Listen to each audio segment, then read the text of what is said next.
اس المیے کے باوجود حج کے آخری مراحل مکمل کیے جا رہے ہیں۔ 10 لاکھ سرکاری اہلکار تعینات ہیں، سینکڑوں ایمبولینسیں اور سرویلنس کیمرے۔ لیکن سعودی حکام یہ ضرور سوچ رہے ہوں گے کہ آئندہ وہ ایسے المیے کو روکنے کے لیے مزید کیا کر سکتے ہیں۔ سیکیورٹی کے اقدامات بہتر کیے جانے کے باوجود گزشتہ 25 برسوں میں یہ حج کے دوران ہونے والا سب سے بدتر حادثہ تھا، جس میں 700 سے زیادہ زائرین ہلاک اور سینکڑوں زخمی ہوئے۔ بھگدڑ مکہ کے مضافات میں قائم خیموں کے شہر منا میں شروع ہوئی، جہاں تقریباً 20 لاکھ افراد مناسک حج میں شریک تھے۔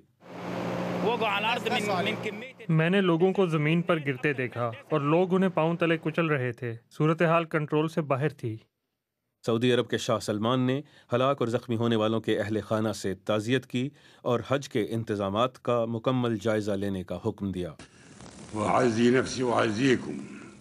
میں بھگدڑ میں شامل تمام حاجیوں اور ان کے خاندانوں کے ساتھ اپنے غم اور افسوس کا اظہار کرتا ہوں۔ اللہ ان کو شہداء کے طور پر قبول کرے اور زخمیوں کو شفا یاب کرے۔ اس خطرناک واقعے کے بعد ہم نے جو لوگ انچارج ہیں ان کو ہدایت دی ہے کہ وہ تحقیقات کریں اور جلد از جلد اس کی رپورٹ دیں۔ خیال کیا جاتا ہے کہ افراتفری اس وقت مچی جب مقابل سمتوں سے آنے والے دو بڑے ہجوم ایک جنکشن پر ایک دوسرے سے ٹکرائے۔ اس ماہ کے شروع میں مکہ کی مسجد میں کرین گرنے سے 100 سے زیادہ زائرین ہلاک ہو گئے تھے۔ ایران نے سعودی عرب پر مناسب سیکیورٹی فراہم نہ کرنے اور بد انتظامی کا الزام عائد کیا ہے۔